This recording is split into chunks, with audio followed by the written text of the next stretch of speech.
Welcome to another review, and this time of the Mafex Batman and Horse The Dark Knight Returns action figure. This is a big one, as we can see. Probably the biggest box I've seen for an action figure so far, and I'm pretty excited for this because Batman is my favorite character, as well as the Dark Knight Returns version is my favorite version of Batman. That being said, let's take a look at the box and all around it. On the right side, we've got Batman standing up, as well as the figure's number, and again the Mafex logo, as well as Batman and DC. On the top, we've got Batman again with a mean face, and Batman the Dark Knight Returns again with the DC logo. On the right side, we've got Batman in a mean downward pose, ready to fight and beat some bad guys up, as well as the DC logo, again Batman the Dark Knight Returns, and the Medicon official sticker. On the back, we've got a showcase of what the box includes, as well as the horse, Batman on it, the Mafex official sticker. This is the official Mafex figure, of course. There aren't any copies of it as far as I know. If you do know of any, let me know in the comments. I frankly couldn't care because I've got the original right here. And having said that, let's open it up and take a look inside. And here we are with everything out of the box. I took everything out of the plastic because it's so big and can't even fit in my frame. So let's get right to it. Starting off with the hands. We see here we've got the bloodied hand. That goes with his secondary torso, by the way, the bloodied one. I think that's very cool. I've never seen something like this where they include a secondary torso. We see he's got a cut here, as you can see. We've got the open hands. They can be grabbing. They are grabbing something for certain. We've got another closed fist with an opening here, as we can see. We got ones that are with the hand slightly open. I'm guessing these will be for holding on to the horse. And I think this would go well with the Bat Cycle, as I've also got two Bat Cycles. I'm going to be testing him out on those, and as well as a wide open one here. We've got the cowl over here, the Unmasked Cowl as well. That's pretty cool. You can hold it in his hand. It's bendable a little bit, but I wouldn't bend it too much. And lastly, we've got the Batarangs. They are extremely tiny. I've got to note that. I actually had one of them fly out the box and spend 5 minutes looking for it. So keep that in mind. You get 4 of them. They are identical. So yeah, just be careful with them as they are tiny. And I'm guessing it could be lost pretty easily, and good luck finding it. Next, we've got the secondary seat for the horse over here, as you can see. Here is the horse. I already put him together because he's so large, and all that you've got to do, actually then put him firmly down. There we go. So basically all he does is stand on the stand over here and into his base, which is like rocky and muddy. That's pretty cool. And then his feet go in the holes over here. That's pretty much it. Very easy and quick to assemble. And we've got a place for his feet to go in, so he can sit on it, and he can hold it here by the rope. As mentioned, there is the second seat over here that just pops out like this and goes in like this. There we go. That's the second seat. Lastly, we've got the genuine product certificate over here. Not gonna open that. And we've got the stand. I've got plenty of extra stands, so I'm not sure that I'm gonna open this one. Maybe just keep it for a spare. We'll see. And now it's time to look at Batman himself. First, he's got a really, really long cape. I mean, this is like a blanket, but it's wired. It's extremely wide, as you can see. Let's look at that. That's pretty insane. It's gonna make some epic toy photography on my latest diorama that I built up. It's, as I mentioned, wired, so you can turn it around, pose it really easily as you require and wish. Let's take off his torso and take the plastic off.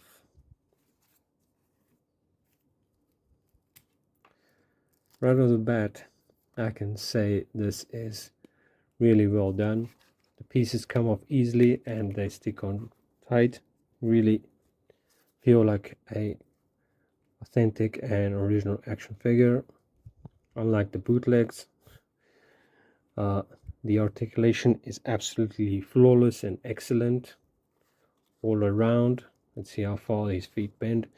His feet can bend all the way back, as well as his front foot moves forward and back.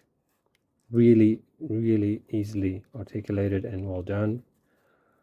I think this is pretty amazing, as well as his other leg as well. We've got the belt, really nice detail on the belt. Everything is highly detailed. His sign as well, also his head sculpt. Oh yeah, we've got the secondary one, as you can see here, the angry face one. This is a really mean looking sculpt, and it's really well done. The teeth are pretty much perfect. The eyes, as well as the expression on the face, is amazingly done.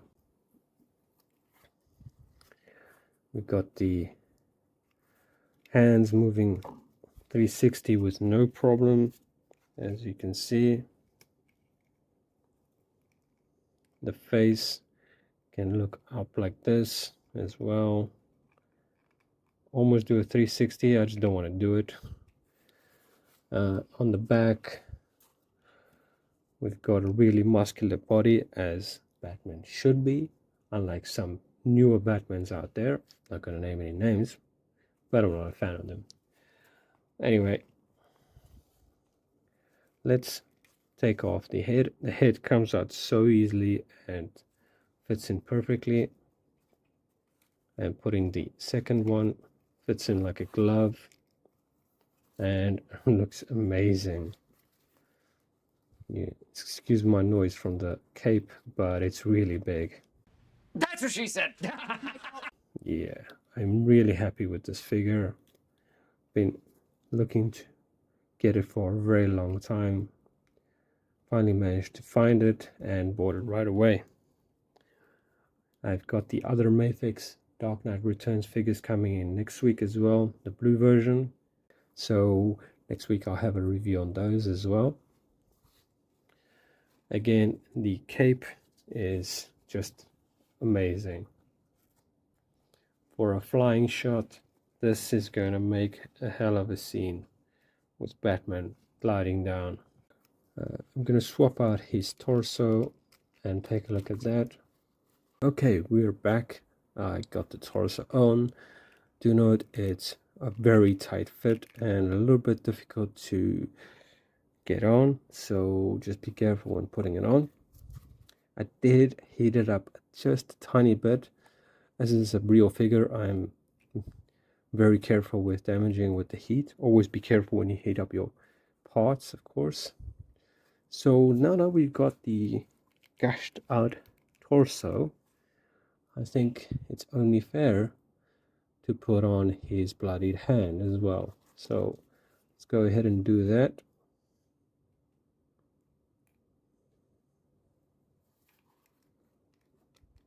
There we go. And we can cover it up like he's injured and walking back to his horse, for example. Really cool. This is gonna make for some epic shots with the dioramas I've got. Amazing detail, really like it. And the deep cut in the torso is an amazing detail as well.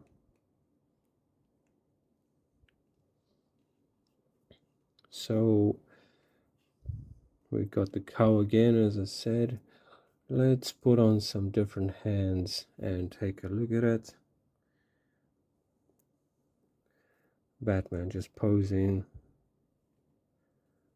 with different things in his hand. I don't know if these hands would be the best for holding the cow, but I guess it can.